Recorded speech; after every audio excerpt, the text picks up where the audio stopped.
No, tuvimos una pérdida ahorita en enero y dentro de eso fue la tera que tenía con toda la información. Eso sí, cada vez que me lo recuerdan, me duele hasta el sexto apellido. ¿Pero En serio, tiene el porque disco sí, duro o se pero lo robaron el disco duro? es que hallaron el equipo de computador y la tera. Ok. Ahí quedamos. Pero están los amigos que en algún momento copiaron los originales, me están ayudando a compilar este tipo de información. ¿Listo? Entonces, apenas que lo que consigan, ahí tenemos para poderlo ver. Mira, año 2005, lo que te decía, este es el muro que vemos allá de Corabastos, lo que existía. Esta foto, en el punto donde nos vamos a parar, fue tomada. Así que vamos a ir a verla. Este puentecito existía aquí donde está el Gavión, año 2006. O sea, aquí era una calle, aquí donde estamos habían casas como estas, las que ven ustedes, aquí exactamente donde estamos parados. Y enseguida, allá el cañito y era aquí el puentecito. A la mitad del Gavión para allá, ahí era el puente, este puente. Y la foto se toma hacia abajo. Esto era el año de 2006, esta más o menos es a junio del 2006 esta foto. Entonces en el 2005 lo que podíamos encontrar, lo que había. Entonces, cada espacio que les voy que podemos hablar de algún lugar de esos de la historia, ahí tendríamos que, de pronto, pues no sé, ustedes pueden tomar la referencia y podemos hacer el puentecito que vamos a pasar, que el que tú dices es un gavión. Va estructurado de esta manera. Esto lo construimos, esto ya fue en el 2007. La laguna donde ustedes estuvieron ahorita. Ustedes estuvieron hasta acá, hasta este punto acá. Esta está tomada hacia arriba. Es la laguna de sedimentación. 11 de diciembre del 2006, desalojo pacífico que se dio para las familias que, bueno, en este momento eran un núcleo de familiares que luego ingresaron a quedarse en la zona, con unas ambiciones diferentes, delegados por algunos comerciantes en Corabastos para que se posesionaran ahí, para que les dieran casa. Y bueno, todo eso, ahí tenemos la memoria andante. Que hemos grabado varias tomas. No, pero sí, hay una foto que les quiero mostrar del biofiltro, que bueno, aquí ya estamos al frente de lo que es el biofiltro natural, que es parte de la historia de las memorias. Este es el único humedal que cuenta con un biofiltro de estas características. Ningún otro humedal en Bogotá ni en sus alrededores cuenta con un biofiltro de esta característica, porque esta fue una propuesta por parte del grupo de mujeres con las que yo me la pasaba trabajando para recuperación del humedal. Cuando la empresa de acueducto contrató a Consorcio Kennedy, se llamaba la firma, para hacer la recuperación hidrogeomorfológica, nos proponían que iban a hacer un biofiltro. Entonces, un biofiltro, vida, filtro, que haya vida, que filtre. Y lo que ellos nos proponían, nunca le encontrábamos la relación. Entonces nos tocó, como quien dice, pararnos en la radio y decirle, no es así como queremos, nosotros no entendemos ese tipo de biofiltro que nos proponen, vamos a cambiar la idea. Entonces nos dijeron, ¿tienen alguna propuesta? Porque si no, entonces dejen de joder y dejen avanzar la obra. Y nosotros dimos, si nos aceptan la propuesta, de una. Y nos dieron 8 días para presentar una propuesta, la sacamos en 4 días y es el resultado que tenemos hoy en día.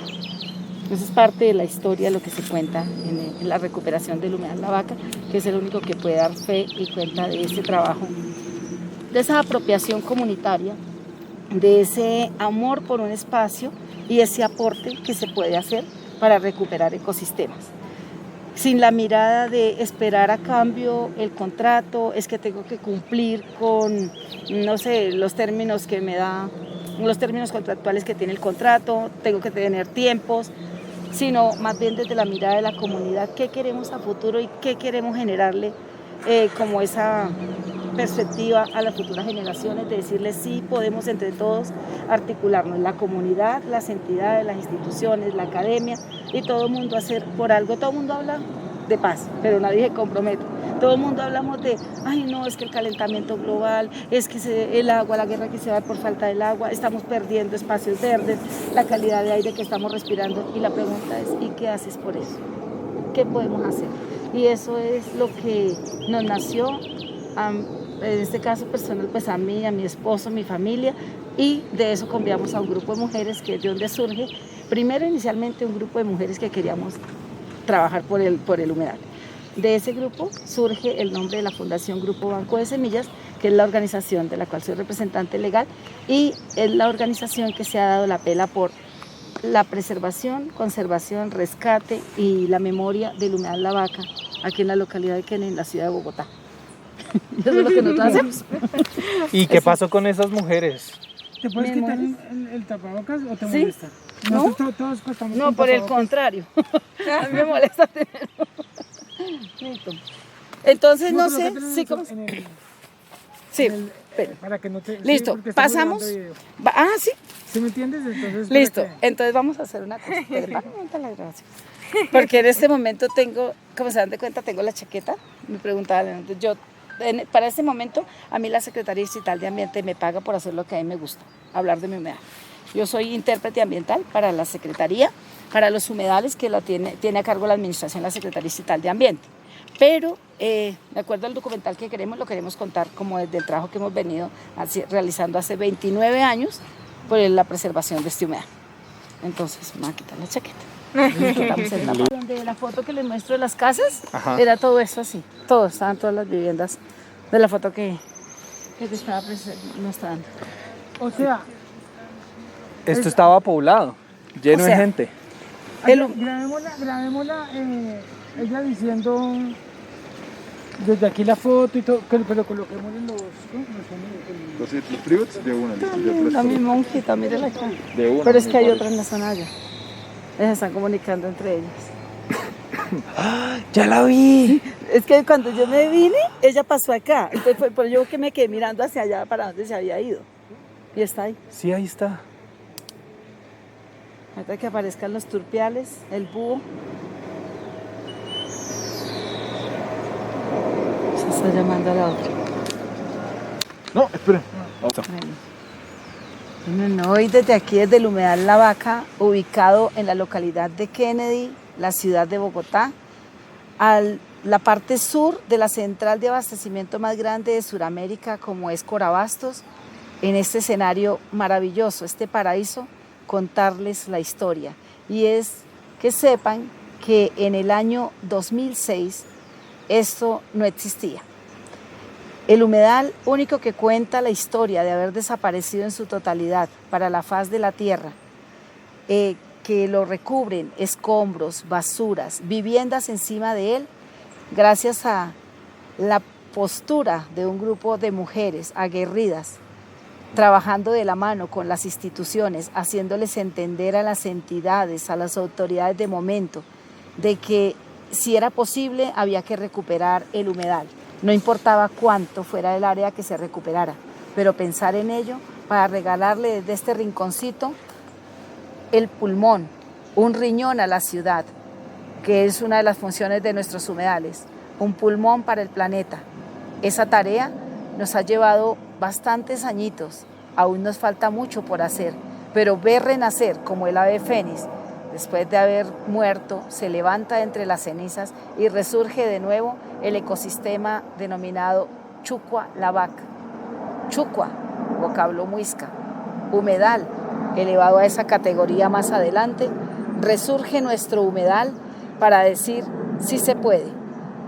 Esa lucha que se da en articulación es una lucha no de poderes, no es una lucha de guerras indiscriminadas, sino una lucha de reivindicar derechos, no solamente los derechos ambientales, sino los derechos a esa comunidad que en su momento, por la demarcación que le da al humedal, después de haber sido 25 hectáreas que tenía de humedal la ciudad de Bogotá, en la década de los 70, fue desapareciendo poco a poco la laguna, nuestro humedal, y para empezar a recuperarlo fue necesario llevar una petición a la entidad que le corresponde demarcar estas áreas para entregárselas al distrito.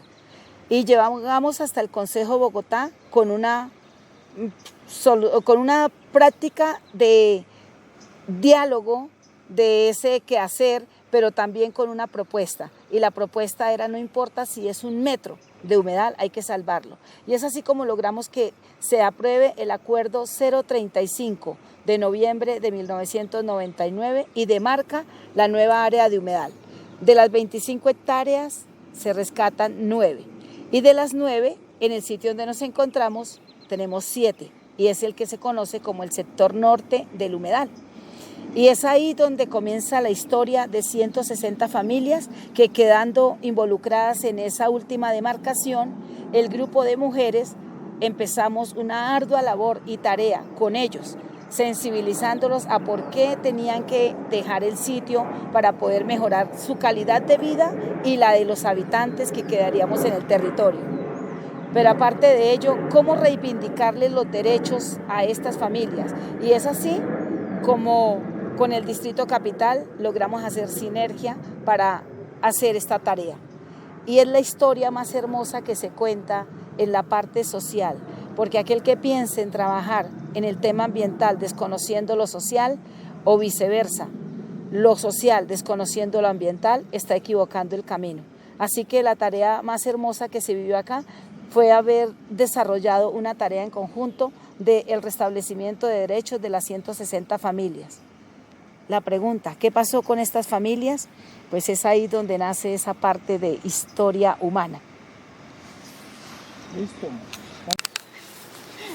La pregunta también me la hicieron el sábado, ¿no? El viernes. ¿De dónde surge el amor por esto? Sí. ¿Ya estamos grabando o no? A ver. Sí. Listo. ¿De dónde nace el amor por esta lucha, esta defensa de un ecosistema? Surge de remontarnos a la historia que, siendo hija de campesinos, me he casado con un campesino, vivir primero en un pueblo donde uno tiene la cercanía a la naturaleza, toma las frutas de los árboles para prepararle los jugos, se despierta con el trinar de las aves, toma el agua cristalina de las quebradas.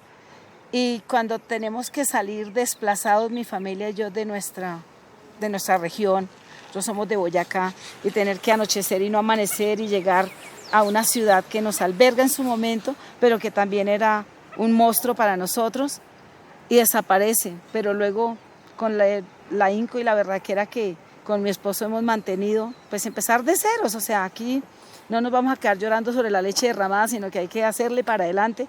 Y comenzamos comprando un lote, y ese lote, al poco tiempo nos dicen, ustedes están en un humedal y esa casa hay que tumbarla. Y no era solamente la mía, sino la de las familias que llegaron con nosotros a vivir este sector.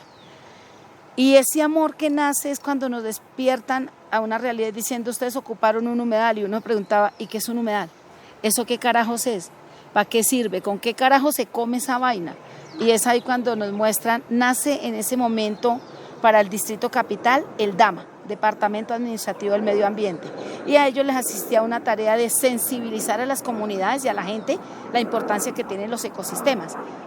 Yo me iba a esos seminarios, a esos talleres, y me daban esas herramientas, y ese amor, esa sensibilidad, eso que uno lleva en su ser como mujer, el hecho de llevar vida, procrear vida, es lo que me da un amor a decir, hicimos parte indirecta de la destrucción del ecosistema por culpa de unos urbanizadores piratas, por la negligencia de las autoridades de su momento, pero aquí hay que hacerlo, hay que rescatarlo y recuperarlo. Y es desde ahí, desde ese amor que nace como madre, de que decimos, este es el hijo y hay que salvarlo y cuidar, rescatarlo desde allá, desde donde está ahogado, y llevarlo de nuevo a la vida. Y eso es lo que despierta el amor para decir, vamos a esto, vamos a rescatarlo. ¿Cuándo llegaron? Nosotros llegamos en el año 1991, un 23 de enero, en la parte trasera de un camión que transportaba guayaba, y llegamos a Corabastos, huyéndole a la violencia que tanto tiene azotado nuestro país por más de más o menos unos 80 años que lleva la guerra en nuestro país, que no ha parado, no ha cesado esta violencia. Esa es la historia de Tito y Dora llegando con sus pequeños hijos a la ciudad de Bogotá. Como orgullosos boyacenses, sí decimos, el departamento más hermoso y maravilloso que tiene Colombia, el de las mayores riquezas, pero más orgullosos de ser hijos adoptivos de esta hermosa ciudad Bogotá, que nos acoge, nos permite reiniciar de nuevo, volver a reencontrarnos con la vida, y que nos ha permitido crecer y ver crecer a nuestros hijos, tanto de estatura, edad, pero también profesionales, y ver hoy en día y disfrutar de nuestros nietos. Entonces es una ciudad que nos lo brinda todo, por eso el amor a ella y representado en el rescate y el amor por este humedal. ¿Y ustedes llegaron aquí, a esta zona, o llegaron a otro lugar en Bogotá? Corabastos está aquí ubicado, Ajá. que es el respaldo aquí del humedal, y nosotros llegamos a Patio Bonito, el barrio que se llama Llano Grande, o sea, muy Ajá, cercano aquí acá. abajo. Y eso fue lo que nos dio como la posibilidad de empezar a buscar, empezar de ceros, pero hay que empezar a buscar un lotecito donde, como dice el adagio popular, donde metemos la cabeza. Y ahí comenzamos, nos metió en la cabeza, hay que ir a comprar un lotecito. Y empezamos buscando. En el sector norte de Corabastos está ubicado María Paz. Allí, y mi padre, que ya estaba habitando aquí, mis papás habitaban ya aquí en Bogotá, entonces nos dijeron, no, ese sector, eso es de Corabastos y después tiene problemas. Entonces buscamos al sur de Corabastos y efectivamente estaban vendiendo los lotes los urbanizadores piratas y como dice el dicho popular, tira la piedra, esconde la mano. Aquí no, aquí era tira la piedra y escoge tu lote. Ya. Así los vendían los urbanizadores pirata, como el que juega tejo, con un mapa en mano, un plano, ubicados en los sitios estratégicos como es el Polideportivo Cayetano Cañizares, que es otro de los espacios que nos rodea aquí. Y en ese sitio tiraban el plano y le decían a uno, le ofertaban los lotes. Mire, no se quede sin su lote, cómprelo a muy bajo precio, puede construir su casa. Y anunciaban en las principales emisoras populares del pueblo en ese momento, Radio Recuerdos, Cordillera, Santa Fe y otras emisoras, y vayas en las principales avenidas, compre su lote. O sea, esto no lo hicieron a la espalda de nadie, lo hicieron a plena luz del día. Las volquetas que rellenaban y que fueron desapareciendo el ecosistema eran las volquetas que en su momento eran las del distrito de la Secretaría de Obras Públicas. Bueno, en su momento así se la denominaban, hoy en día es la Secretaría de Movilidad, las volquetas de la policía, las volquetas de la alcaldía local de Kennedy, eran las que descargaban relleno acá, junto con volquetas particulares, pero fueron las que fueron rellenando y desapareciendo el ecosistema. Entonces, eso que les cuento nos daba a entender que esto no era ilegal, esto era algo que estaba así vendiéndose a plena luz del día, entonces ¿quién iba a pensar que esto era un ecosistema o que era, y nadie en su momento hablaba de humedales, a nadie le interesaba el tema de ambiental y los humedales no eran tan nombrados en Bogotá. Entonces, claro, uno desconoce cómo crece la ciudad porque viene de otras regiones.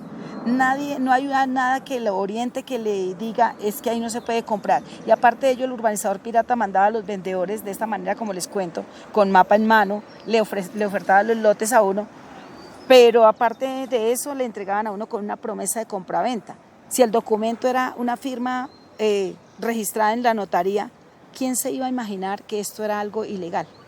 Entonces, esa fue, digamos, como los argumentos que tuvimos para llegar a negociar en su momento con el Distrito Capital, en cabeza del alcalde para su momento, Antanas Mocus, en su primer periodo, y empezar con él a decirle, el 99.9% de las familias que estábamos aquí ubicados no éramos de aquí de Bogotá. O sea, no teníamos la culpa y no nos podía decir que nosotros éramos los invasores.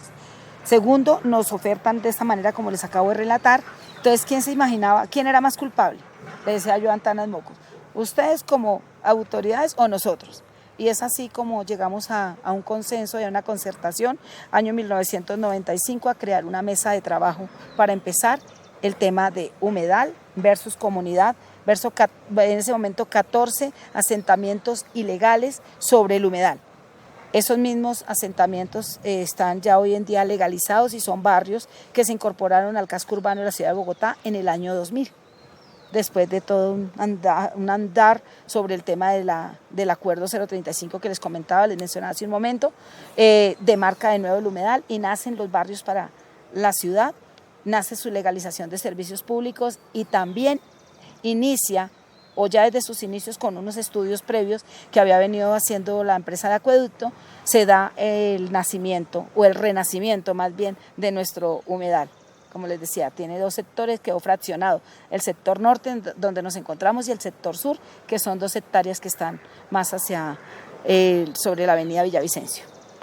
¿Y a ese también se puede entrar como este? Por supuesto que sí. Sí. Y ver lo maravilloso que se ha logrado, que hasta mientras nosotros dábamos la lucha, la defensa por el proceso más hermoso que se vivió con las comunidades de acá, empezar a verlo renacer, rescatar dentro de los lodos las semillas, por eso de ahí surge el nombre de esas mujeres aguerridas después como Fundación Grupo Banco de Semillas, por haber rescatado las semillas bajo toneladas de escombros y de basuras para darle vida a lo que ustedes ven hoy en día, este hermoso verde, el litoral sale de ahí y Mientras que dábamos la lucha en el sector norte, en el sector sur, por descuido de las autoridades, de todo al que le correspondía su tarea, fue siendo invadido y hasta el año 2017, inicios de 2017, estaba ocupado por 2 grandes parqueaderos.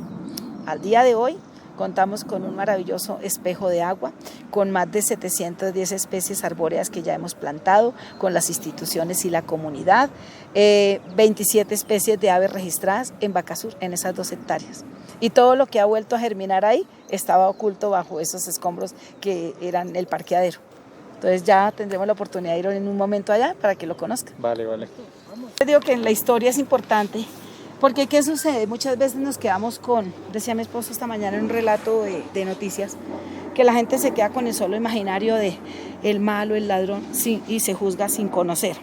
Y resulta que aquí tenemos un vecino que es Corabastos. La mayoría de las personas, especialmente las instituciones, consideran que Corabastos es alguien que le sigue haciendo daño al ecosistema. En su momento sí fue. En su momento Corabastos te arrojaba hacia este humedal 280 vertimientos directos de lavaderos de papa, baños, cocinas, y consideraba el humedal su pozo séptico allá donde puedo lanzar todas las aguas, pero aparte de eso no era de su interés para nada rescatar. Comienza una relación muy bonita cuando cambia la administración en la central de Corabastos, y es cuando llega un nuevo gerente y toda su, bueno, aunque quedaban algunos, o quedan todavía algunos antiguos de la junta directiva que hacen parte de los antiguos, y ya tuvieron una percepción diferente ahora del humedal, y Corabastos ahora es el padrino del humedal. Desde que está el gerente que actualmente se encuentra, Mauricio Parra Parra, la relación cambió.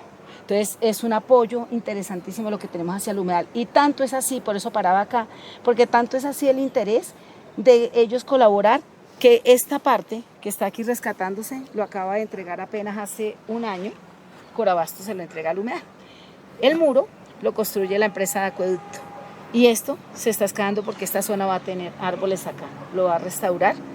El acuerdo que se tiene es que la restauración la hace Corabastos, o sea, ellos traen los árboles y todo, y hemos estado recuperando este pedacito.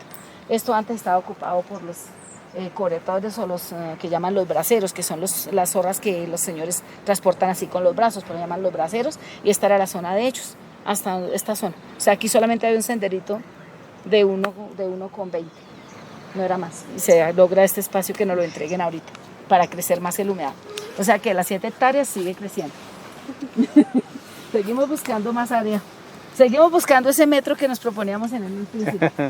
¿No? ¿Será que sí la Secretaría tiene que aceptar incorporar esa área? Bueno, eso es todo un... Pero ahí vamos, andando en convencer a todos estos personajes para que entre todos hagamos esa alianza estratégica con tal de mejorar. ¿Por dónde vamos? Mirárnosle la foto. Aquí donde vamos es este punto. Nosotros acabamos de arrancar en esta área. Si ven el árbol acá, que es el árbol grande que está acá. Okay. Es el testigo. El Polideportivo Cayetano Cañizares. Nosotros acabamos de arrancar de acá. Acabamos de pasar. Y mira por dónde estábamos pasando acá. Y esto era lo que estaba aquí llenito de estas viviendas. Si ven el muro acá de Corabastos, es este. Ese es el punto que tenemos ahí. Es que está la del 2005. Esto es lo que estamos pasando ahorita. Esas eran las casitas que estaban hacia ahí, era donde llegaban los desagües de Corabastos. Vean. Año noviembre del 2005. El área que estamos cruzando. Y nos iba a contar qué pasó con esas familias. Bueno, vamos ahora hacia al área de las familias. Las 160 familias que quedaron. Se contrató una sola retro y lo echamos allá. Así. Ya una. Y ya se acabaron, se recogió. Listo. 160 familias que quedan involucradas en esa demarcación que da el acuerdo 035, donde dice esta es la nueva área del humedal, y aquí ya pasan los... Si quieres colocar la cámara ahí y que nosotros vamos caminando y ella va hablando, ¿sí me entiendes? El problema es el rango del Bluetooth. ¿Qué importa? Aquí estamos grabando. Por eso, pero- listo. Como Los para hombres que se tienen vean toda la también herramienta. esos grafitis, esos... Es que qué peligro. Qué peligro, esta gente tiene cámaras y gradas por todos lados. Solo Por un dos. momento pensé que la pared... Es el que les dije allá atrás. Ok. Es el recién construido, el resto siempre está. Y bodegas nuevas que construyó Corabastos, donde ustedes fueron, al frente vieron unas bodegas nuevas altas. Sí. Esa es la bodega 35 o ¿Listo? bodega Fomec para Corabastos. Esas bodegas eran bajitas igual a esta, no eran más altas que esta. Listo. Y se cayeron, esa pared colapsó. Un segundo. Y en esa colapsada entonces les tocó reconstruir porque desde acá le tenemos pues una acción popular que nos tocó al gerente anterior colocar esa acción popular y fue necesario que la bodega las reconstruyera, las tumbaron y ya. Bueno, nos centramos ahora en la historia de las familias que quedaron aquí involucradas, personas obviamente viviendo en unas condiciones precarias, condiciones infrahumanas, porque eran esos 280 vertimientos de lavaderos de papas, baños, cocinas, todo lo que corría por sus casas, ¿cierto? Pero aparte de ello, comunidad que no tenía efectivamente ningún nivel de educación, entonces esas condiciones de desplazamiento les permitían a ellos vivir como más con ese déficit y esa carencia de solucionar todas sus necesidades básicas. Entonces estaban involucradas en ese proceso de llegar a este sitio. Su fuente de ingresos era Corabastos, entrar a descargar un camión, es de ser como coteros, que era el oficio de ellos, otros a revender tinto, a vender cigarrillos, otros a ir a desgranar arveja, comprar un guacal de tomate o de guayaba y revenderlo. Y era su fuente de ingresos lo que tenían esas familias. Entonces cuando el distrito les dice, bueno, como ya quedaron demarcadas estas familias hay que reubicarlas. Y era la pregunta, personalmente yo le hacía en ese momento al acueducto, ¿qué reubicarlos? Dijo, no, pues a ellos se les va a dar casita y los trasladamos de aquí para allá, van para otro lugar. Y eso es lo que se va a hacer. Y les damos casita y se les mejora la calidad de vida. Suena interesante, ¿no? Chévere, algo que fácil. No tiene nada que envidiarle a otro porque apenas le van a dar casa. ¿Y cómo van a ser las condiciones de la casa? Y empieza ahí la negociación. Entonces, listo, ya personalmente yo había trabajado ya con el proceso social, con los líderes comunales para hacer el tema de la legalización de los barrios, la demarcación de lo de acá y ya. Mi casa, con mi esposo, mis hijos, nosotros quedamos salvados, nuestra casa quedó ahí en los barrios que ya quedaban.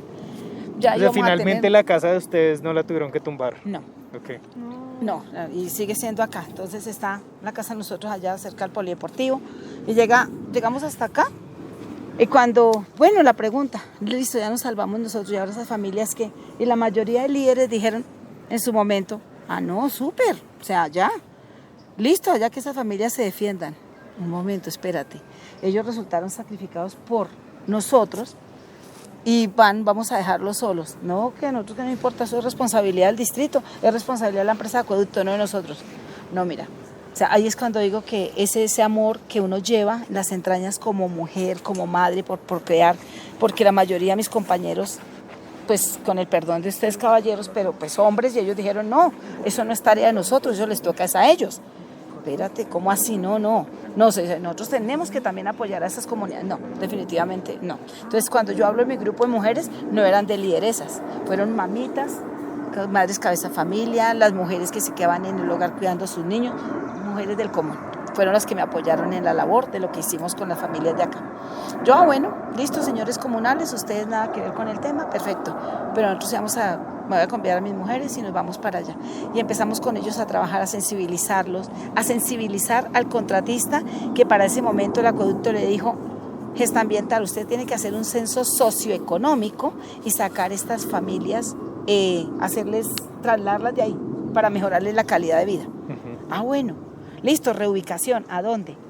Y las familias de acá, pues todo lo que fue todo el proceso, el acercamiento con ellos, cuando yo empiezo a llegar a estos sitios, uno de mis puntos de pasada era por acá había una vía, ¿aquí dónde vamos? Había una vía, las casas allá, y yo pasaba por acá. Pasando con ellos acá, yo le decía a los vecinos, siempre pasábamos, yo, me amarran el perro que de pronto no me vaya a morder, y esa familiaridad con ellos hizo que estás llegando al sitio, tuve una tiendita y tenía una cercanía muy, pero muy allegada con ellos. Entonces ya era la familiaridad. Y luego cuando me entero qué va a pasar con ellos, de su caso que los van a sacar, era como más la cercanía, no, venga, ustedes no se dejen dividir, si permanecen unidos, mire, si el pueblo que permanece unido lucha y vence así, pero si se dejan dividir va a ser cruel la situación de lo que va a pasar acá. Entonces, bueno, la gente empezó a tener como esa confianza cada vez que les llegaba una invitación a ellos para ir a una reunión, que mire que les vamos a dar la casa allí, que traigan los documentos. Ellos no iban si no era, primero no me consultaban a mí. O sea, ellos siempre era, llamen a la Villalobos. Había una niña de nombre Norma, vivía donde es la zona que nos entrega Corabastos de para acá, donde paramos. Ahí, en esa era la casita de Marisol y sus hijos. Y Norma era la niña más grande. A ella la botaban por encima de una cerca de alambre de púas y pasaba el puente que les mostraba en la foto y llegaba a mi casa en la tienda. Doña Villalobos, que vaya, no me decían doña Ara, sino la Villalobos. Vaya, llame a la Villalobos que nos llegó un documento. Vaya, llame a la Villalobos que llegó un profesor de los Andes. Cualquier persona que llegara, llamen a la Villalobos. Yo cerraba la tienda, si ya me habías ocupado y corra, bueno, esperen, yo voy por la tarde. Venía a revisar el documento, venía a mirar la notificación que les habían hecho y hablábamos con ellos, ¿sí? ¿Qué era lo mejor y lo más conveniente? Entonces me convertí como en su abogada y así me llamaban ellos. No, es que ella es nuestra defensora, es nuestra abogada y si ella no va con nosotros y no revisa los documentos, no vamos a ninguna parte. Pero para llegar a ese estatus con ellos fue algo muy maravilloso, porque fue tener la cercanía con ellos, sensibilizarlos, hablarles de que ellos no tenían por qué tener temor y creer que venía un docente, que venía una psicóloga, que venía una bióloga y era más que ellos. No. Entonces yo les decía, mirémonos a los ojos, somos hijos de Dios y todos somos iguales. Sí, la doctora puede tener su carnet. Doctora, quítese el carnet, préstame su carnet, mirémonos los ojos así. Y paraba alguien al frente del psicólogo, y la doctora decía, mírale, tiene más ojos, es un extraterrestre, tiene más manos. No, somos iguales. Solo que debemos darnos ese respeto, porque ellos sí manejaban un vocabulario hermoso, maravilloso, ellos se querían mucho, se amaban de todas las maneras y se decían de las formas de las enfermedades venéreas existentes, era la forma cariñosa como le decía el marido a la mujer. Venga, esta gonorrea, no sé qué, ya hizo la comida. Ya sí. Esperemos aquí que están arreglando la cámara. Bueno, listo. Oye, ¿y cómo, de qué pueblo eres? Repítame lo que acabaste de decir del pueblo de donde vienes. Ya se lo Pa. No, porque es que no lo grabamos. ¿No quedó grabado? No. Bueno, que yo vengo, así con toda la tajila, con todo eso, sí. que yo vengo de Boyacá y mi pueblo es el pueblo donde nacen muchos y se crían pocos, no porque la gente se muera de hambre, allí las puertas se trancan con muertos y no es porque la gente no se pueda enterrar. Lo que pasa es que mi pueblo se llama el pueblo de los pocillos y nosotros con mi esposo salimos antes de que nos marcaran, nos dejaran con una sola oreja. Mi pueblo también es muy bonito, mi pueblo se llama Pauna. Está al occidente de Boyacá, en medio de las zonas esmeraldíferas, Muso y Coscuez, queda Pauna. De allá es que somos nosotros. Y de ahí viene la retaíla. No, pues la expulsión y todo sí, eso. de ahí pues. ¿Y qué recuerdas cuando eras niña? ¿Cuáles son tus memorias ahí? ¿Qué más recuerdas cuando estabas viviendo allá? De niña, igual yo tuve como una trayectoria entre la ciudad de Bogotá de niña. Yo nazco en Boyacá, me traen de niña aquí a Bogotá, pero me regresan de niña nuevamente a Boyacá y allí comienzo mis estudios. Era del colegio que quedaba en el municipio, a la vereda, donde estaba ubicada la casa con mis padres. Y pues realmente son historias muy bonitas de ese caminar y lo que les contaba hace un momento, que uno ve y toma el agua fresca de una quebrada, un nacimiento de agua totalmente pura. Las frutas uno las cogía de las plantas así, comérselas directamente, sin ningún intermediario, ni menos con químicos. Y aparte de ello, uno ya despertaba era con el canto de las aves, entonces cantaba el gallo y ya tenía que levantarse 4 de la mañana para alistarse para el colegio, pero empezaba a escuchar y todo el camino, las aves y el colorido de ellas. Todo eso, digamos, de esa infancia es lo que creo que a uno le despierta ese amor por la naturaleza, ver la cantidad de flores que la gente les llama flores exóticas o flores silvestres porque están allá en el mundo, pero es la naturaleza bella y la creación de Dios la que le da a uno como esa mirada maravillosa hacia qué es la naturaleza. Y es entender esa relación cuando hablamos de lo del rescate del humedal, es muy bonita y armoniosa porque fue lo que perdimos acá, lo natural que había. Luego ya me conozco yo con el que hoy en día es mi esposo, con mi compañero de vida, y empezamos una lucha, entre comillas, porque yo conozco a mi esposo siendo viudo, padre de familia con sus hijos. Yo me hago cargo de hijos no tan grandes, estaban pequeños ellos, pero pues yo aún era, podemos decir que en ese momento una niña. Pero sí, yo con mis 18 años me hago cargo de una familia y empezamos, pero mi esposo, pues la esposa de él, su primera esposa muere de una forma violenta y es una situación crítica y todo lo que se tiene. Entonces comenzamos pues una vida dura y lo que se vive en las regiones. En las regiones se vive una situación de... está en el pueblo de nosotros, está, como es la zona esmeraldífera, están los esmeralderos, pero luego también están los que cultivan coca. ¿Sí? La gente que comienza y les llega esa ambición y llegan comerciantes a proponerles, cambien el cultivo y siembren coca. Y en ese cambio en el cultivo, mi esposo era aserrador, es irónica la vida. Mi esposo es una persona que le tocó por su trabajo con motosierra tumbar mucha montaña, tumbar grandes árboles. En Bogotá es la persona que más árboles ha plantado. No. Y todos los árboles grandes que ustedes ven aquí en el humedal y los que han prendido acá y los de la zona que tenemos acá, la mayoría tienen. Entonces, y tiene el vivero y vive cultivando y llevando semillas para todo lado. Por eso digo que es irónica la vida. Primero toma montaña, luego viene acá a rescatar. Y en ese momento habrían montañas y habrían espacios para sembrar coca. Llega la coca, pero también llega la guerrilla. Entonces, en la región se convierte todo un círculo de muchas cosas. Mi esposo, al estar viviendo en el pueblo, pero ir a las veredas, contratado para tumbar montaña, para cerrar esto, lo ven como esa ficha clave de... Usted puede hacernos el puente allá, traernos cosas, pero aparte de eso nos pone en comunicación con los esmeralderos. A pesar de nuestro pueblo quedar en medio de las zonas esmeraldíferas, no trabajamos ni conocimos las minas. No fue nunca nuestro trabajo, nada que ver con eso, pero sí, entonces empezamos a quedar en el círculo en la mitad de 3 grupos que estaban ahí, y eso fue lo que detonó para nosotros sacarnos de nuestro pueblo. Okay. O sea, estar en medio, en una encrucijada ahí, cuando ya ellos hacen la alianza. En la historia está de Dora y Tito, está de haber hecho parte de cuando se firmó la Paz Verde, esa negociación de los esmeralderos con las guerrillas, con eso. Es el mismo. Cuéntanos, vamos caminando, cuéntanos por qué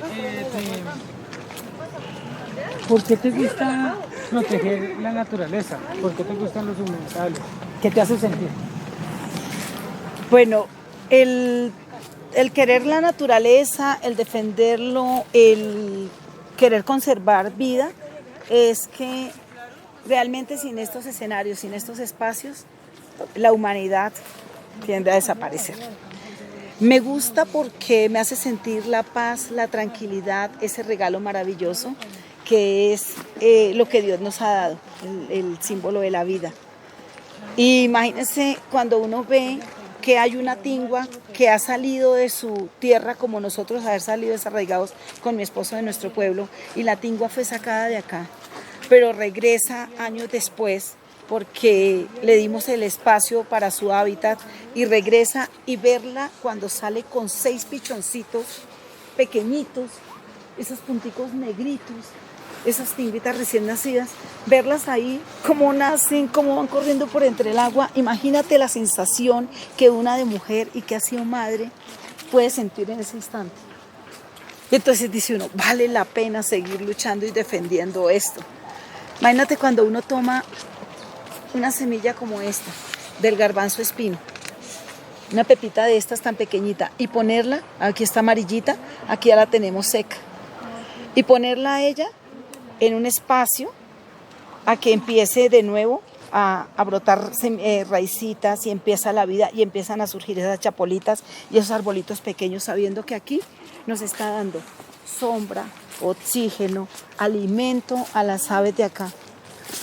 ¿Cómo tú relacionas eso en la vida? O sea, esas sensaciones y esas emociones, solo uno que las siente y las vive, es lo que le sigue llevando la inspiración, y motivar a otros a que sigamos cuidando nuestros ecosistemas, nuestros humedales, páramos, quebradas, las cuencas de los ríos, cuidarlas para seguir llevando esa felicidad a esos espacios de vida. Listo. Yo tengo una pregunta. Sí. Bueno, son 2. nos hace falta terminar lo que pasó con las familias que vivían aquí. Y pues esa es la primera. Y la segunda es, ¿qué acciones han hecho ustedes o qué hacen para comunicarle a la gente que esto está aquí, que pueden venir, que esto es para la gente del barrio, que es para la gente de la ciudad?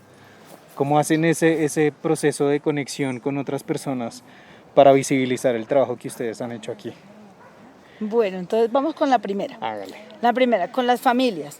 Después de que quedan involucradas esas 160 familias que viven en esas condiciones, empezar a ver qué era lo que les iba a dar el distrito, y por esa familiaridad que yo tengo con ellos, que ellos siempre pues veían en mí como un apoyo, como su abogada, como ellos me decían, es como empezar a articularnos con todas las instituciones, las entidades, las comunidades, la iglesia, los grupos sociales que querían brindar ayuda a todo el mundo, prometiendo vamos a ayudar, vamos a querer rescatar, y toda esa articulación hace que realmente visibilicemos el problema de lo que acontecía. Entonces, la empresa de acueducto les promete reubicarlos. ¿Y qué era reubicarlos? Trasladarlos a un conjunto residencial, a otro espacio, pero todos juntos. O sea, todo el grupo de las 160 familias para un solo lugar. Recuerdo mucho que en el momento que ellos me avisaron que iban a ser reubicados, que les iban a ya dar los documentos y les iban a mostrar para dónde iban, me mandaron el mensaje a mi casa. Ese día yo estaba indispuesta de salud, sin embargo me dijeron, don Luis la lleva en el carro, una camionetica toda cerrada, muy curiosa, pero ahí me llevaron. Yo les dije, me esperan, yo me voy en el último viaje, o sea, empezó a llevar a los vecinos a Fontibón. Si hoy en día a mí me preguntan en qué zona de Fontibón fue, no sé, porque recuerden que yo no soy aquí de Bogotá, entonces iniciaba una construcción de un conjunto en Fontibón, y ayer donde los estaban llevando. ¿Qué les iban a dar a esa gente? Vivienda, y que eso era mejorarles calidad de vida. ¿Qué tipo de vivienda? Les entregaban una casa, ni siquiera podíamos decir que era una casa en obra gris. Solo les entregaban paredes y techos. No tenían ni pisos, ni baterías de baños, ni cocinas, ni puertas, ni ventanas. Aún así, era lo que les iban a entregar, pero aparte de ello, les empezaban a cobrar una cuota. Esa cuota para ese entonces, año 2013, era de 105.000 pesos. La pregunta, señores del distrito, señores acueducto, ¿ustedes pretenden traer a la gente para mejorarles calidad de vida generándoles zozobra? Porque si ellos bien viven allá en condiciones infrahumanas, en ese tipo de ranchitos, yo le preguntaba a una de ellas, de nombre Fusca, yo le decía, Fusca, ¿tú le debes tu casa a alguien? Y ella me decía, no. ¿Tú pagas arriendo? No. Entonces, tú le estás prometiendo que le vas a mejorar calidad de vida cuando le vas a estar cobrando una cuota. Primero, los alejamos de la fuente de ingresos. Ellos trabajan la mayoría en Corabastos, los otros trabajan en el reciclaje, porque aquí tenían todos sus caballitos, cuando ese era el tema del transporte de tracción animal, las zorras, y era con lo que ellos trabajaban. Entonces, esas familias les íbamos a generar, pues obviamente era un problema gravísimo, porque las alejamos de la fuente de ingresos. Ya no iban a poder salir a las 2, 3 de la mañana a descargar el camión que les quedaba a media vuelta, entrar a Corabastos, sino que tenían que desplazarse desde Fontibón. ¿Quién les iba a dar para el transporte? Aparte de ello, ¿conocían ellos Bogotá? No, se iban a perder. Entonces, ¿qué era eso de mejorarles calidad de vida? Señores de acueducto, ¿ustedes pensaron en algún momento en eso? ¿Consultaron con ellos? ¿Ellos se quieren quedar en Bogotá? ¿Han tenido ese tipo de diálogos? Y es así como frenamos, y yo hice... ya habían firmado 3 contratos cuando yo llegué, los hice anular y le dije a la gente, todos en la cama o todos en el suelo, nos mantenemos unidos, pero ustedes no se van a dejar dividir por estas opiniones. Y así es que si les van a dar casa, ustedes tienen que darles casa, que ellos no les toque pagar, porque ellos fueron engañados en su buena fe como todos nosotros. Pero usted fue el que se comprometió a mejorarles la calidad de vida, así que nada que hacer. Ustedes tienen que cambiar la metodología. Pues esas eran discusiones, van, discusiones vienen. Decía un ingeniero que en ese momento era de la empresa de acueducto, decía, esta vieja pide más que la plata al 20. Yo en su momento no entendí, yo no sabía qué era el dicho. Después vine a entender que es que cuando la gente da plata al reita plata, entonces cobra un porcentaje, cobra eso. Y eso era de la plata al 20. Y es que en la costa, él era de la costa, entonces en la costa manejan mucho ese término, de la plata al 20, sí, el reito. Entonces el gota a gota. Entonces, ¿qué era por eso? Porque yo cada día les tenía más demandas de soluciones para las familias, para los niños, para que a la gente le tenían que dar vivienda y no generarles zozobra. Tenían que garantizarles estabilidad laboral porque muchos de ellos no estudiaban, no tenían ninguna clase de estudio. Entonces, por lo tanto, había que pensarse en cómo tenía que planificarse realmente el reasentamiento, bueno, en su momento, el terminar la reubicación de las familias. Y es así como creamos un escenario totalmente diferente. Ya no pudo trabajarlo solamente gestambiental desde la parte de acueducto, sino que tuvo que cambiar la encuesta que les hacían, porque se la hice cambiar. Yo les decía, la encuesta que ustedes están aplicando solamente dice cuánto tienes, cuánto vales. Y esa no es la verdadera metodología. Se cambió y por eso nosotras no creamos el término. Ahora las entidades lo usan, es que ya salen volando. Si nos acercamos más. Vamos a grabar una cosita aquí con... Pero mira, los alcaravanes van a volar. Una vez que te acerques, toma el vuelo de ellos. Alcaraván llanero, son dos. ¿Dónde nos escondemos por aquí para grabar una? Grabemos ese... Habilidad en calle. Para el periodo pasado se trabajaba un tema de los ángeles azules y esa gente pues obviamente se acercan mucho a problemáticas que tienen estas personas. Entonces se cargan de muchas energías también, de muchísimo dolor y muchas cosas. Y hacíamos un proceso de arbolterapia, hago yo ahí. Ah, ¿tú haces la arbolterapia? Hago arbolterapia, hacemos un ejercicio de descarga, todas tus cosas, sana la tierra y sánate tú. Y por eso tenemos ese bosque de árboles plantados en el 2015, por donde acabamos de pasar. Y estos de acá... Espera un momentico, ahorita nos cuenta lo de la arbolterapia, es que... Ese ruido, sí. Sí, y grabamos La vida es yo llegar como viejita con mi bastón, no con mi bastón de mando, sino con el bastón que me tranque de viejita, colgar y dar una mata bajo los árboles y quedarme en ese bosque. Todo mi sueño ha sido tener un bosque grande. Ahí lo llevo, ahí va. Ahí va, ahí va. Ahí va. Listo, ¿qué vamos a grabar? ¿Ya grabaste ahí? Sí, vamos bien. Vecino. ¿Cuál es el proceso y lo del bosque sagrado? Bueno, después de haber visto... Venga, vamos comiendo. Este árbol que está aquí, ese roble que se encuentra ahí, lo sembró mi administradora actual de la secretaría. Es una niña muy joven, muy pila y muy querida. Entonces mi esposo le dio ese árbol, lo plantaron en junta y ahí, véalo hoy en día cómo está. Ya ahí va. Los alcaravanes deben tener huevitos por ahí. Sí, no, ya no se nos hubieran lanzado. Ya están en conquista, pero todavía no tienen huevitos.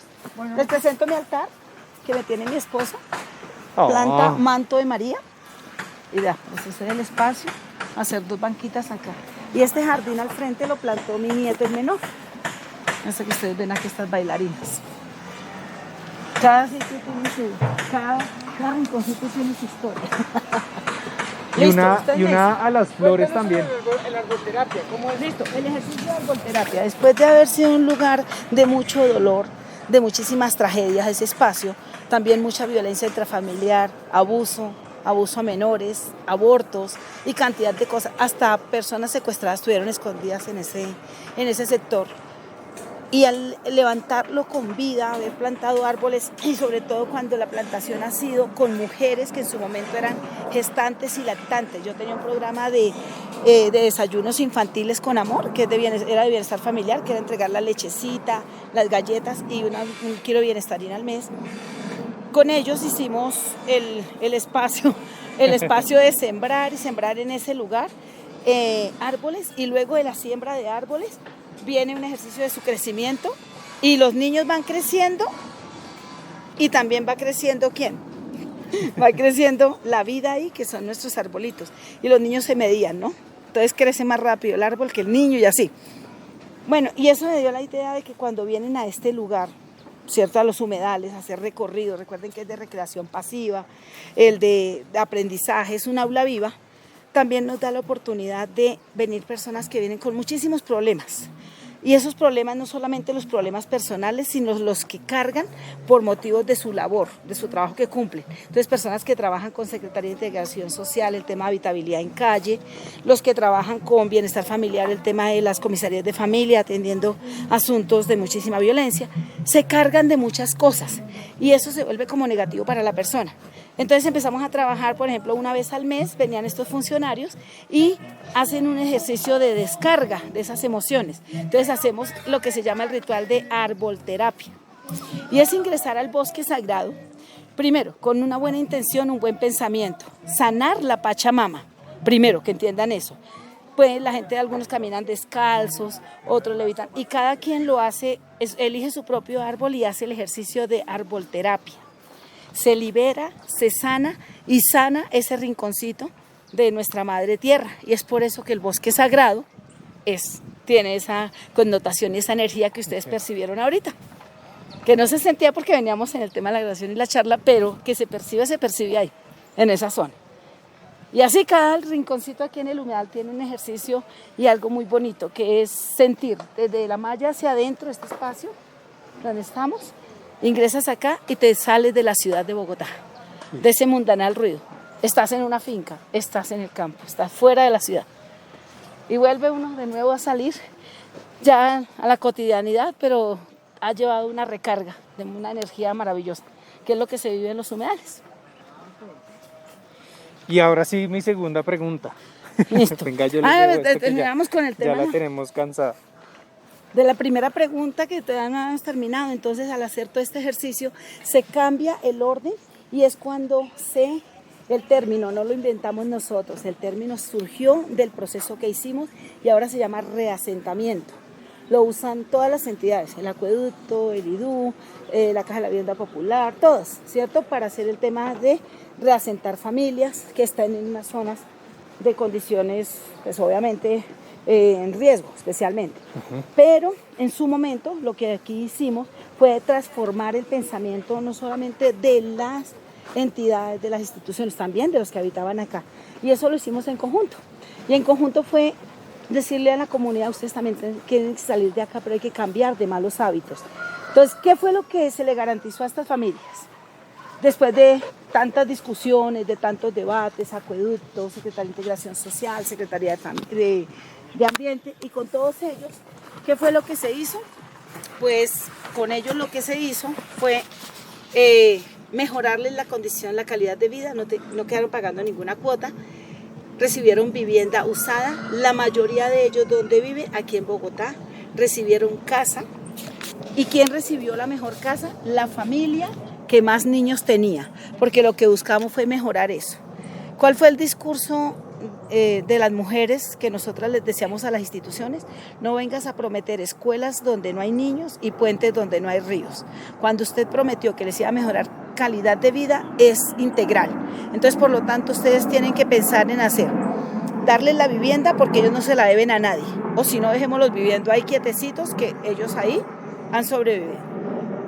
Por eso la casa la buscó la familia, cada quien buscó la casa y se la presentó a la contratista que tenía la empresa de acueducto. O sea, ellos jamás recibieron plata. El trueque era la misma empresa, a través de Gesta Ambiental tuvo que comprar la casa. Entonces la mayoría se fueron a vivir aquí en Bogotá, en las distintas localidades. 12 de ellas fueron a vivir a pueblos alrededor de aquí de Bogotá. Madrid, Ibagué, Girardot, Cota, Chía, hasta una familia fue a parar a Cachipay, al pueblito de Cachipay, y 7 de ellos a fincas. Entonces buscaron su pueblo de origen y allí se hizo todo el tránsito. Todo lo que les cuento se tiene cada registro fotográfico, cada prueba de que lo que se hizo se realizó, y con el acompañamiento y la veeduría del grupo de mujeres acompañando todo el proceso y haciéndole todo el seguimiento y las exigencias cuando era necesario. Es así como la gente recibe vivienda, estabilidad laboral. ¿Por qué? Porque la mayoría de la gente no tenía ningún tipo de educación, entonces ¿a dónde se iban a vincular? ¿A qué empresa? Le tocó Gesta Ambiental hacerlo. Tanto es así que personas que no tuvieron la oportunidad de vincularse a una empresa, Gesta Ambiental, o sea, la empresa de acueducto a través de Gesta Ambiental, le tocó ponerle su propio negocio.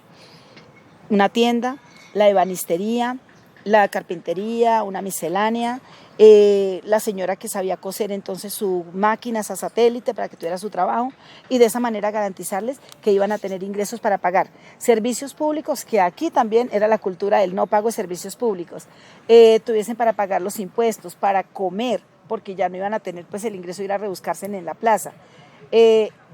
Eso primero, estabilidad laboral, seguridad social. Tenía que garantizarse que esta gente estuvieran vinculados y tuvieran el CISBEN en su momento o la EPS donde fueran vinculados, pero que fuera el núcleo familiar.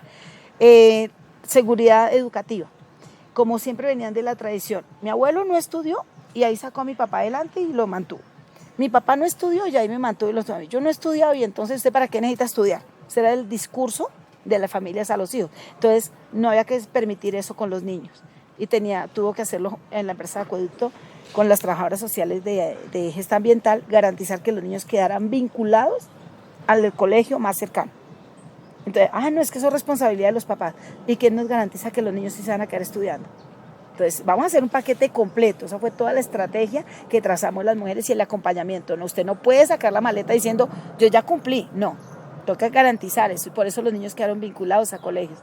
Me enorgullece hoy en día decir que me he encontrado con algunos jóvenes que en su momento me han hecho llorar porque me los encuentro y me saludan todos emocionados.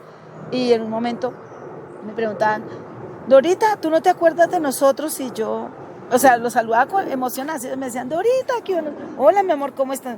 ¿Tú no te acuerdas de nosotros? No, la verdad no. Es que nosotros vivíamos allá y tú te acuerdas que nos llevaste el balón, a mí me regaló el carro, cuando nos celebraba el día de no sé qué, cuando nos bañábamos. Entonces, yo resumo eso y les pregunto yo a los chicos, digo yo, ¿y ahora qué están haciendo? No, cuando nosotros recibimos somos los hijos de fulana tal y estamos estudiando. Y cuando me cuentan sus carreras profesionales que estaban realizando, y una de ellas estaba en el tema de abogada, estudiando Derecho, el otro estaba estudiando Administración de Empresas, y la otra Psicología. A mí las lágrimas me caían porque de la emoción de verlos y resumir y decir, sí logramos robarle a la droga, al pandillismo, a la delincuencia, robarle a estos niños para sacarlos a ser personas de bien. Y tenerlos hoy en día así, sí se puede. Cuando podemos articular y trabajar todos de la mano y para un mismo lado y con un interés de hacer algo por el planeta, hacer algo por la gente, no hacer algo por mí, sino para los demás que después me benefician a mí, porque ese es el resultado. Ver esto maravilloso, respirar este aire puro, es lo que yo ahora tengo como pago, como premio. Pero haber hecho eso por ellos es lo que ha sido más maravilloso. Y es por eso que les decía que lo más emocionante ha sido lo que se vivió aquí de historia con esas familias para la recuperación del humedal. No podemos hablar de la historia del humedal La Vaca, de lo bonito, lo verde, las aves, lo acuático, las macrófitas, los árboles, sin hablar de lo que fue el proceso social, de lo que se vivió acá. Por eso me enorgullece decía que el tema de la seguridad educativa, la seguridad alimentaria, nacían para ese entonces los famosos comedores comunitarios, ¿sí? Cuando la Bogotá sin hambre. Y entonces, estas familias que las alejábamos de la fuente de ingresos, aquel que viva cerca de una plaza de mercado y diga que está aguantando hambre, puede que no encuentre la proteína, la carne, esto, pero sí va a una plaza de mercado y todo ese material de desecho que llaman los comerciantes está en buen estado y encuentra en el mercado.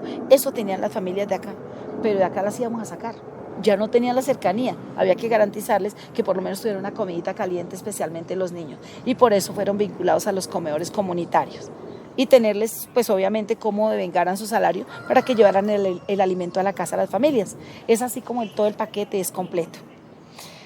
Y eso es lo que enriquece el proceso del humedal La Vaca. Y hasta ahí con las familias, decir si se pudo. Algunas de ellos, solamente 5 fueron engañadas por un politiquero de turno que les dijo, ustedes no reciban nada de eso, ustedes no vayan a entregar papeles, que yo les garantizo que les voy a rescatar y a ustedes les va a quedar su casa ahí. Y olvídense, eso no es ningún humedal, eso no sé qué. Y les prometió tanto eso que ellos empezaron a darse en cuenta, sus vecinos ya tenían casa y ellos quedados ahí. Y tuvieron que salir porque obviamente ya el humedal ya demarcaba otra cosa. No, que Gestión Ambiental les abrió cuenta y su plata quedó consignada a cuenta. A los pocos tiempos, a los pocos meses, 2 de ellos volvieron al proceso y recibieron su casa. 3 de ellos empezaron sí y dejaron pasar el tiempo. Cuando ya fueron a buscar casa con lo que en su momento se había, destinado de recursos, ya no les alcanzaba. Y les tocó pagar casas más tarde, más caras y todo el proceso. Pero la Gestión Ambiental y la empresa de acueducto y todo lo que hicimos se cumplió. Ya siempre hay la persona que de pronto a regañadientes dice, a mí me tocó poner plata. Claro, esa fue la condición. Y una anécdota para cerrar este capítulo es de hablar con todos ellos y yo les decía a Gestión Ambiental, ustedes preguntaron si ellos quieren vivir acá.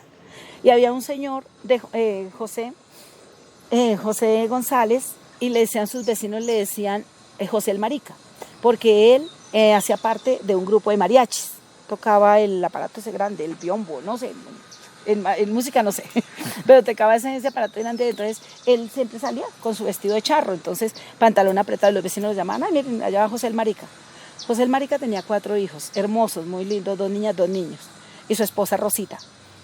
Y ellos, a mí un día, ser uno atrevido, eso se llama ser uno atrevido, porque a mí se me dio por preguntarle en plena reunión, ¿sí? Yo respeten a la gente, pregúntale, consúltale, Jairo, ¿a ti te ha gustado vivir en Bogotá? ¿Cómo te ha recibido Bogotá? A cada uno por su nombre preguntarle, decirle, ¿sí? ¿Han podido vivir bien? No, a mí no me gusta aquí porque ¿cómo los ha tratado esta ciudad? ¿Cómo los vive? Entonces, ¿cómo te atreves tú a decir que la vas a dejar viviendo en Bogotá? Primero consúltale eso. Por ejemplo, yo aquí le pregunto, José, ¿a ti te ha gustado vivir aquí en Bogotá? ¿Dónde te gustaría vivir? Y entonces él dijo, no, pues yo sí he tenido la oportunidad por mi trabajo de salir a muchos lugares. Y a mí me gustaría, ¿y dónde te gustaría tener tu casa? Porque Gestambiental te lo va a hacer realidad.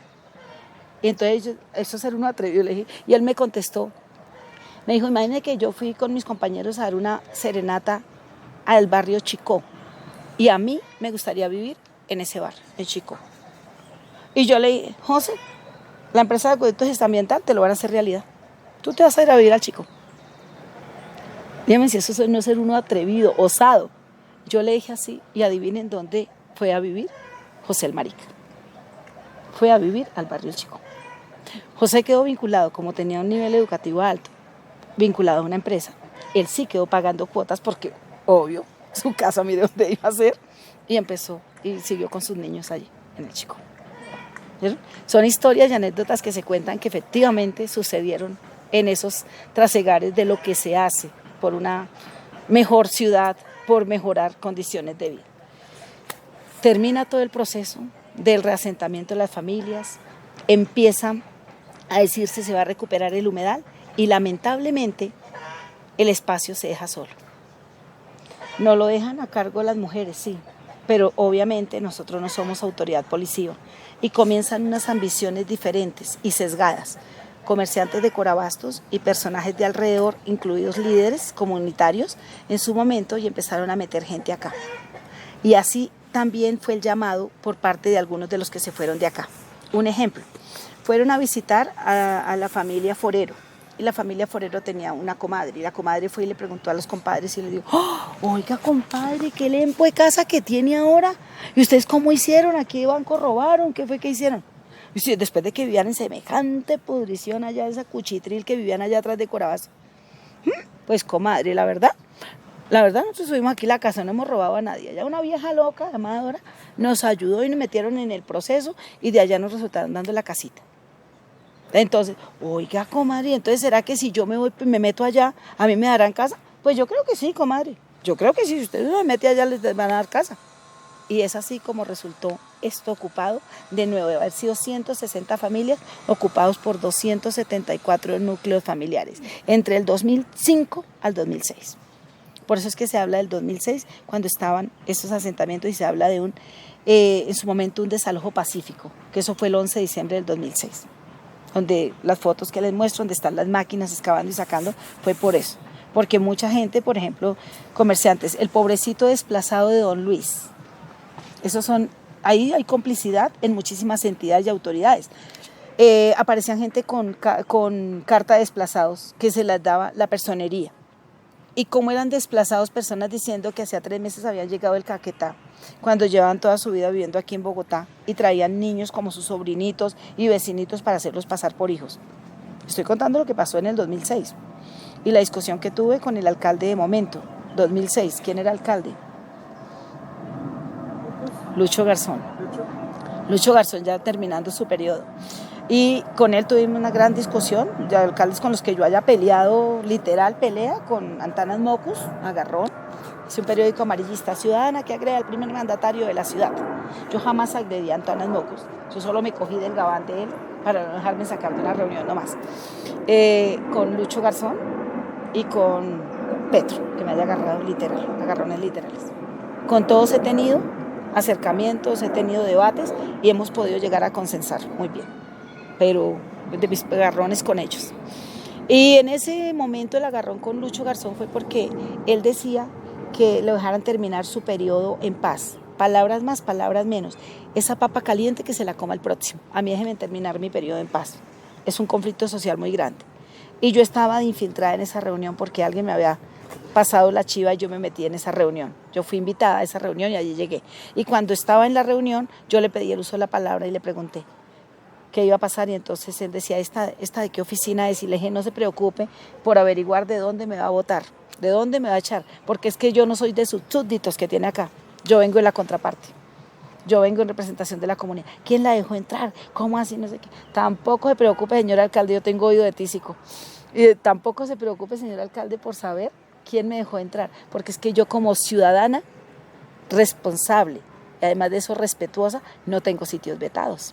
Por lo tanto, puedo ingresar acá donde se está decidiendo el futuro del sector donde yo vivo y represento a más de 35.000 habitantes para en ese entonces en esta zona. Si usted no quiere tener un conflicto social, exageremos el número de unas 500, 600 personas. Él dijo todo, dijo 300. Exageremos el número, digamos que hay 500. ¿Qué prefiere? El de las 35.000, porque yo estoy en condiciones de ir a movilizar a esa gente para que vengamos a dialogar aquí con usted por el perjuicio, por su negligencia, y lo voy a denunciar a usted por detrimento patrimonial. Míreme bien, mi nombre es fulana de tal, mi número de cédula es tal, y a mí me consigue en tal dirección. Si alguna duda le queda en que yo a usted lo voy a denunciar por detrimento patrimonial. ¿Que por qué? Que yo era una osada y algunos funcionarios, tan irrespetuosos con decirle la verdad al rey no es quitarle la corona. Yo no lo estoy respetando a usted, señor alcalde. Yo estoy diciendo las verdades como son, que es distinto a que usted me diga que lo estoy respetando. Entonces déjenla hablar. Bueno, y ya cuando se paró, volvió a la mesa, él me decía miles de cosas, me sacaba miles de excusas y yo me decía, ¿usted sí sabe que hay una cantidad de niños y usted sí sabe que yo vivo ahí en ese sector? O sea, él me hablaba de una zona, yo, ¿cómo no la va a conocer? ¿Usted sí sabe, señor alcalde, que están usando niños ahí? Y en ese momento mi aliada estratégica, una funcionaria, había hecho una grabación que yo tampoco la conocía. Y fue en ese, ya después del desalojo, o sea, ya en el 2006, hicimos un recorrido y vinieron todas las instituciones y yo iba en la parte trasera así caminando, escuchando y veía unos niños, una señora muy jovencita, en ese momento llevaba como 9 chinitos y esos 9 chinitos todos supuestamente eran hijos de ella y hacía 3 meses había llegado desplazada del Caquetá, sacada por la violencia, que no sé qué, y no tengo nada que darles de comer, y los chinitos detrás, mami, tengo hambre, mami, o sea, todo el papel, un show total. Yo no sé en qué momento mi amiga grabó eso, yo no sé, porque yo nunca lo vi, o sea, yo cuando vi las imágenes, hasta hice cara sorpresa, pero luego cambié, dije, no, se dan de cuenta, pero sí, yo nunca supe en la grabación. ¿Qué pasó? El niño, más adelante, empezó a decirle a la señora que estaba llorando atrás y le decía, mamá, tengo hambre y no sé qué, y ya tenemos que ir, estoy cansado. Empezó así, le alaba de la camisa y le decía, tía, ya me tengo que ir a clase. Y yo, ajá. Y me fui detrás de los chinitos caminando así, luego le eché el brazo al niño. Le dije, ¿cómo te llamas? Fulano tal. ¿Qué más? ¿Bien? ¿Estás cansado? No. ¿Y tú estás estudiando? Sí. ¿Qué curso? 4. ¿Dónde estudias? En la escuela en la escuela Pinar del Río. Allí, aquí en Patio Bonito, una escuelita ahí cerquita. ¿Y siempre has estudiado ahí? Sí. Estaba llorando, las imágenes estaba llorando y diciendo que venían del Caquetá 3 meses desplazados. Y el niño está estudiando y va en 4º de primaria y todo el tiempo ha estudiado ahí. O sea, era fácil evidenciar el uso de los niños. O sea, el alcalde no tenía cómo rebatirme de lo que yo le estaba diciendo. Y la mayoría de ahí son usados por comerciantes de Corabastos y por mismos vecinos, que les dicen, como sacaron a los primeros y les dieron casa, si usted se mete ahí, tiene que decir que usted es desplazado y a usted le van a dar casa. Pero la mayoría eran hijos de mis vecinos que habían caído en drogadicción, ya en delinquir, y entonces construían un cambuche y se venían a vivir el joven y la jovencita acá. Y entonces eran las familias que aparecieron con cartas de desplazados. ¿Saben cómo es la sinvergüencería? ¿Hasta dónde se llegan los extremos de poder ambicionar? Y cuando las autoridades no investigan verdaderamente la razón de una persona ser de qué región, es muy fácil evidenciar. Yo puedo en este momento ir a reclamar mis derechos como desplazada, porque mi cédula sí es de Pauna y tengo las evidencias. Más sin embargo, nunca consiento ese tema. El asistencialismo nos tiene jodidos en muchas partes del mundo, pero en Colombia lo estamos viviendo y estamos padeciéndolo. Entonces yo por eso discrepo de muchas cosas. gracias por todo. ¿Listo? Eso hasta ahí. Hasta ahí concluimos la primera parte de preguntas, de la primera tuya. ¿Y la segunda se me olvidó cuál era? La segunda era cómo comunican todo el trabajo que han hecho a la comunidad. Muy bien, ya en la segunda etapa fue empezar a trabajar el rescate ya del humedal. Y en ese trabajo del humedal, ahorita les enseño fotos para que puedan tomar las evidencias, comenzamos todo un proceso de acercamiento a las comunidades. Mira que vamos a recuperar el humedal. Ay, no, mentira, esas máquinas están excavando para hacer una vía, no que ahí va a ir la calle 40 Sur. A los líderes, mire que vamos a tener el humedal. No, nosotros queremos que hayan 3 puertas decoradas todas hacia acá y eso es el desarrollo económico de nuestro sector. Entonces fue necesario empezar a trabajar con los niños. Las mujeres, cuando yo veo que las máquinas están excavando y comienzan a remover escombros y basuras, y lo que yo les contaba, que a mí el Dama en su momento, yo iba a todos los seminarios, todo lo que nos enseñaran que era un humedal y para qué servía. Y lo bonito y maravilloso que podía traer, ese material yo lo compartía con mi primera comunidad, que es mi familia. Ya con un hermoso nieto de 2 añitos, él ya interiorizaba, ya había entendido que para él un humedal era agua, animales y plantas. Y decirle, vámonos para el humedal, un día cansado, llegó y me hizo pataleta, llegó y me dijo, tita, pero ¿dónde están las planticas? Yo no las veo. ¿Dónde están las planticas a media lengua? Me pregunta el niño. Y la verdad, hasta ahora las máquinas estaban excavando. Esas fotos que ustedes vieron que hay una excavación de la... Me cuestioné, yo dije, sigue la tarea. Y hay que seguir luchando por esto y sensibilizarnos. Entonces, convidé a las mujeres, vamos a sacar muestras, traigan el tarro de la leche, el plato viejo, la olleta que no les sirva y hay que recoger muestras. Entonces recogimos muestras de lodo de distintos lugares y a distinta profundidad. Por eso nuestro humedal en su parte más honda tiene 5 metros de profunda. Conocemos rincón por rincón porque lo vivimos. Y de cada lado tomábamos la muestra de ese lodo. Ese lodo nos fue germinando un poco de maticas. Entonces yo convidaba a los jóvenes, a las mujeres, a aprender sobre ellas. Pero me metí en el berraco problema porque yo no soy bióloga, yo no soy ingeniera ambiental ni forestal, no tengo ninguno de estos títulos, por lo tanto no conocía cuáles eran las plantas de humedal y que eran macrófitas. Y yo me devolví del ingeniero que estaba haciendo la obra de la recuperación, el ingeniero me metí en la berraca. Necesito que por favor me ayude, mándeme a su trabajadora social o a sus ingenieros que me ayuden para explicarle a las mujeres esas maticas verdes que nos surgieron allá antes del lodo que recogimos, ¿de qué son? A él le daba risa y decía, yo en toda parte he trabajado y me ha tocado de toda clase de gentes, he trabajado con el IDU, con obras públicas en Medellín, en Cali y aquí en Bogotá, pero nunca me había encontrado una loca tan bacana como usted. La voy a premiar. Y le pagó a una bióloga durante 2 meses. La bióloga se enamoró del proceso que se quedó 4 meses, pero él le pagó 2 meses de cuenta de él. Y la bióloga nos enseñó, nos dijo, toca devolverlo, hay que hacer, hicimos nuestro primer vivero, era la mitad de este. Y en esa mitad ella nos prestó unas bandejitas. Volvimos el lodo a esas bandejitas que ella nos prestó y volvieron a surgir las maticas y nos empezó a enseñar. Estas son macrófitas, son acuáticas, esta es la sombrillita de agua, esta es la lentejita, esta es botoncillo, este es un tipo de junco, este es otro junco, y nos surgieron 5 matas de junco. Hasta la planta endémica del humedal La Vaca nos surgió en esas semillas, la cannabis. 2 matas de marihuana surgieron entre esas semillas, por eso la planta endémica del humedal La Vaca, porque ahí surgió en la semilla. Claro, habían sitios de expendio acá y esas semillas se conservaron ahí y aparecieron en lo que nosotros estábamos rebrotando. Después nos decía, estas son terrestres, estas son semillas de arbolitos, estas otras son semillas de herbáceas. Y las mujeres, nosotras bitácora en mano, con mis 11 mujeres y los chicos, anotando. Toda la descripción, cada matica, qué era lo que nos estaba germinando y nos estaba surgiendo, y es así como nace. Y el acueducto dice, ¡oh, estas viejas son un banco de semillas, mire todo lo que tienen ahí! Y de ahí surge un grupo que se esmera por este trabajo y la fundación se llama Grupo Banco de Semillas. Sensibilizando a otros, invitábamos a organizaciones, a colegios, a comunidad, yo daba las charlas, la Universidad Cundinamarca fue una de las que me tuvo en cuenta primero para darle la charla a los visitantes, a los chicos.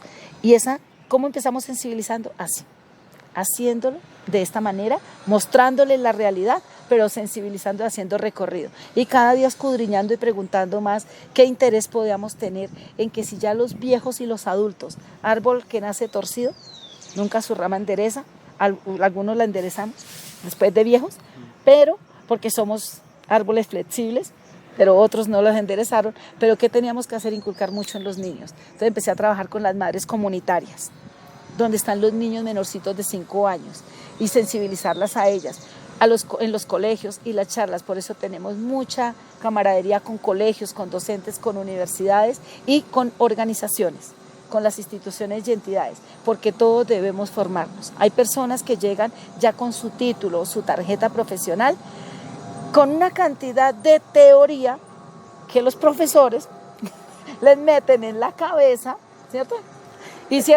Y vemos allá, y entonces vemos el árbol que está aquí, es el cucharo, y tiene estas propiedades, sirve para esto, sirve para aquello, en los temas, pero lo están viendo en una gráfica, en una presentación, en PowerPoint, a través de una imagen, pero no en la realidad.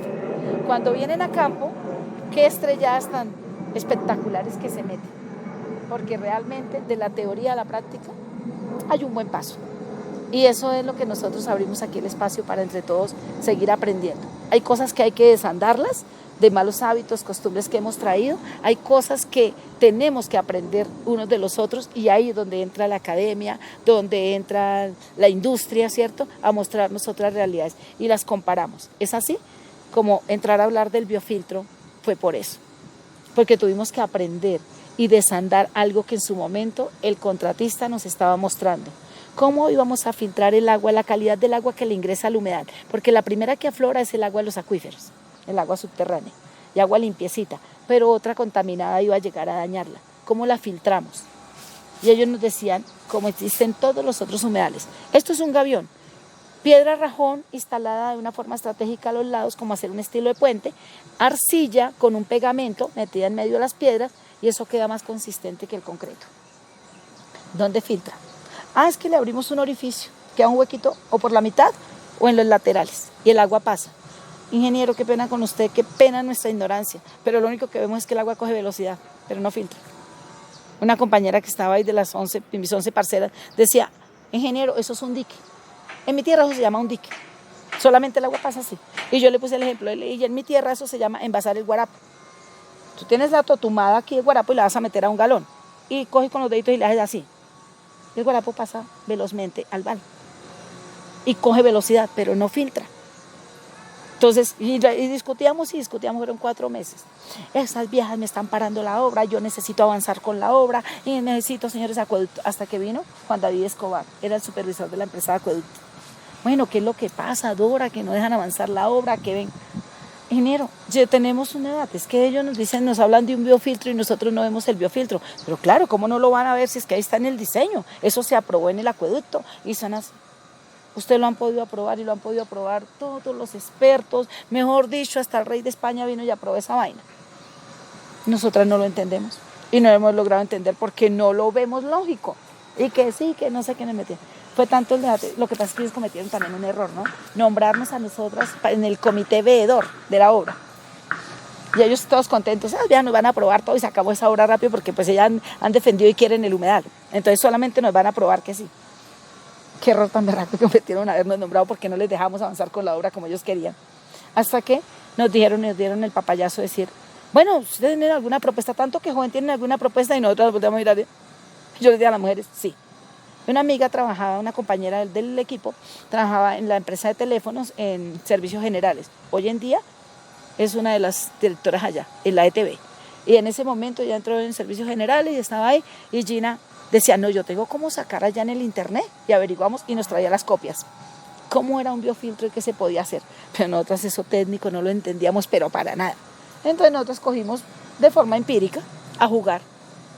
Nos dieron papayazo, el ingeniero nos retó y nos dijo, tienen 8 días para presentar una propuesta. Si su propuesta es viable, la podemos aprobar y podemos hacer un otro sitio. ¿Qué es eso? Pues hacerle una modificación al contrato. Perfecto.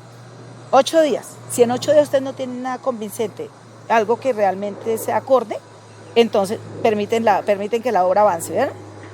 Trato hecho. Y arrancamos con las mujeres ese mismo día. La reunión fue a las 9 de la mañana, terminó a las 11 de la mañana. Bueno, parceritas, vayan el almuerzo, despachen chino rápido que nos vemos en la tarde. 2 de la tarde otra vez estábamos juntas. Listo. Muestra de agua, lodo de la laguna de sedimentación, donde fuiste arriba. Allá todo ese lodo que veía y en los sitios distintos lugares. Y empezamos a llevar arena, piedras, el agua, toda embarrada, arena, llevábamos estropajo, sabra, esponjillas, esponja, todo lo que nos causara que fuese filtro. Finalizamos con unos cordones de trapero y empezamos a jugar con el agua sucia. Cómo podíamos ver el filtro y dónde iba quedando y qué era lo que nos iba quedando en esos filtros que hicimos. 4 tardes jugando con el agua sucia nos dio la prueba. ¿Qué queríamos hacer? ¿Qué queríamos de biofiltro? A los 4 días, Adrianita, de la social. Adrianita, puedes llamar al ingeniero y a los 2 ingenieros y al del acueducto y que vengan, que ya tenemos la propuesta. Él no pudo venir al 5.º día, porque nosotros le dijimos, no vamos allá. O sea, usted es el único funcionario, a usted le pagan, a nosotras no. Se mueve usted solo y no nos movemos 10 que estamos acá. Ese es el discurso que manejamos con ellos. Y vino al 5.º día, al 6.º día, y en el 6.º día él revisó nuestra propuesta. La llevó y allá, no, hay que aprobársela. Y fue aprobado, y por eso tenemos el resultado, que es el único humedal que cuenta con un biofiltro de esas características. ¿Qué hicimos con la arcilla? ¿Qué hicimos con el negociar? Tenemos, si ustedes vieron, es como si fuera una gaverita, ¿no? Una gavera, es como un cajoncito, ese es el biofiltro. Arriba hay un gavión, que tú lo viste, tú no lo has visto. Arriba está una compuerta, ¿vieron? Como un tubito, algo metálico que está ahí. Eso tiene una razón de ser esa compuerta ahí. Es una compuerta para cuando se nos llena la laguna de sedimentación, muy alto el nivel, caudal, que aumenta el caudal, hay que bajarle, abrir esa compuerta e ingresa el agua a la tubería de aguas lluvias que pasa por el costado. O sea, ahí el humedal le entrega a una tubería que pasa por acá. Acá tenemos un pozo de inspección, acabamos de pasar uno y aquí para arriba pasamos 2. En ese pozo es donde entrega, pero ese primer gavión, el gavión debe ir de lado a lado porque el gavión lo que permite es el paso. No es frenarla que el agua se estrella ahí, sino va permitiendo el paso lento. Entonces la piedra, rajón, envuelta en malla eslabonada. Para nosotros eso se llama piedra enmochilada, para las mujeres. Hay que enmochilar la piedra, ingeniero. Luego la arcilla, en lugar de colocarla con un pegamento para que pegue las piedras, hay que colocarla e impermeabilizar y sanar el suelo. Se colocó una capa de gravilla, de arcilla, arena gredosa, en el suelo, 45 centímetros de grosor. Encima de ella, una capa de gravilla de 60 centímetros, casi seleccionada de 1 pulgada toda. Y en ella sembramos 2.800 individuos juncos a 1 metro de distancia cada uno. Hoy en día los juncos que ustedes vieron allá es la 9ª generación. Terminamos haciendo de sembrar los juncos y todo lo del biofiltro febrero del 2008. Al día de hoy es la 9ª generación que tenemos de juncos. Nacen, crecen, se reproducen, se alimentan de lo que para nosotros es contaminación, para ellos es nutriente, le dan la purificación al agua para pasar.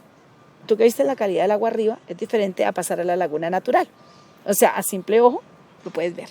No tiene ninguna clase de químicos, no se le agrega nada más, solamente lo que hace la naturaleza. Ella nos permite volver, la dejamos trabajar tranquilita y ella vuelve y nos restaura. No le da vida de nuevo acá. Además de ello, los juncos, entre su ramajal, le permite el hábitat para la tingua de pico azul, la tingua azul, para el cucarachero común, para la monjita bogotana, los copetones, las reinitas, el chamón, el tordo llanero, todos ellos habitan ahí y se alimentan, muchos de ellos, de las flores del junco. O sea, no solamente la función de la raíz, sino también de lo que hace como hábitat para esas especies. Y eso es lo que hasta el momento podemos contar que tenemos en nuestro humedal. Tenemos una aula viva, una escuela viva. Ahora, en campo de lo que se trabaja, siembra participativa. Viene comunidad a hacer restauración. Entonces la gente se apropia, no solo que, vamos a la siembra, vamos a la siembra. ¿Cuál es tu árbol? ¿Cuál vas a sembrar? Un módulo se planta así y es tu responsabilidad venir a cuidar el árbol. No solamente de que, yo sembré árbol, ¿cuántas veces has vuelto a cuidarlo? Seguimos en ese tema de escuela y de aprendizaje. Logros que se han tenido en el tema de participación, para concluir tu pregunta, es que desde acá, al haber hecho ese acercamiento de todos nuestros vecinos, de los colegios, logramos posesionarnos tanto que creamos la primera mesa de trabajo desde antes de existir la política distrital de humedales. Cuando fuimos a participar en la construcción de esta herramienta tan importante, la política distrital de humedales, logramos hacer que se tuviese en cuenta el tema de la participación y espacios donde la comunidad tenga injerencia. Por eso nacen las mesas territoriales, por la mesa que nosotros creamos en Vaca. Con esa mesa, con ese de poder proponer y en la política haberlo dejado, también participamos en la construcción del plan de manejo ambiental que tiene el humedal La Vaca. Ese plan de manejo, donde hubo mucha participación, sigue pregonando la mesa territorial, sigue siendo la pionera.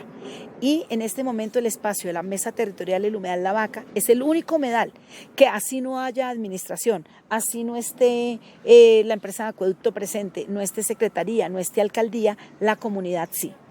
Mes a mes, el primer martes de cada mes se realiza la mesa territorial del humedal La Vaca, donde quien convoca es la comunidad, quien preside la mesa territorial es la comunidad y hace que la entidad cumpla su función. En este caso, la Secretaría Distrital de Ambiente tiene a cargo la Secretaría Técnica para darle el estatus de ser, ¿cómo se dice eso? Digamos que tiene esa ancla a la... o está anclada la mesa territorial a lo institucional, en este caso, pues a la autoridad ambiental, de que no es una mesa cualquiera de la comunidad, sino que realmente tiene esa base fundamentada ahí, pero la sigue presidiendo la comunidad. Y nunca se deja de hacer, haya o no haya administración por parte del distrito. Y eso, todo eso que les he resumido, les he contado, nos permite más participación. Y es que yo hago parte en este momento del equipo administrativo como intérprete ambiental en lo que a mí me gusta, en el tema educativo ambiental. Entonces, a mí la Secretaría Distrital de Ambiente me vincula al equipo de trabajo. También he estado con la empresa de acueducto, en su momento cuando era yo los que tenían la parte educativa, con el Jardín Botánico y con cada entidad que tiene que ver con el tema educativo. Nos permite pues estar ahí dando a conocer todo esto y podernos anclar para trabajar realmente con todas las comunidades. Trabajando ahí y trabajando con las comunidades, trabajando con las instituciones, trabajando con la academia, trabajando con la empresa privada, caso como les contaba lo de Corabastos, lograremos más espacios del agua, lograremos que realmente hablar de paz es hablar y dejar vivir en paz también la naturaleza. Cuando hablamos de que la tierra, el calentamiento global y que la tierra está enferma, es responsabilidad de todos nosotros cuidarla y salvarla. Aún hay cosas muchas por hacer, así que los invito a que conozcan la historia del humedal La Vaca, conozcan que realmente cuando hay sentido de pertenencia, apropiación por su territorio, apropiación comunitaria y la buena voluntad política de nuestros mandatarios de turno, se logran cosas como la que logramos en el humedal La Vaca. Muchas gracias, buenísimo. Tremendo. Muy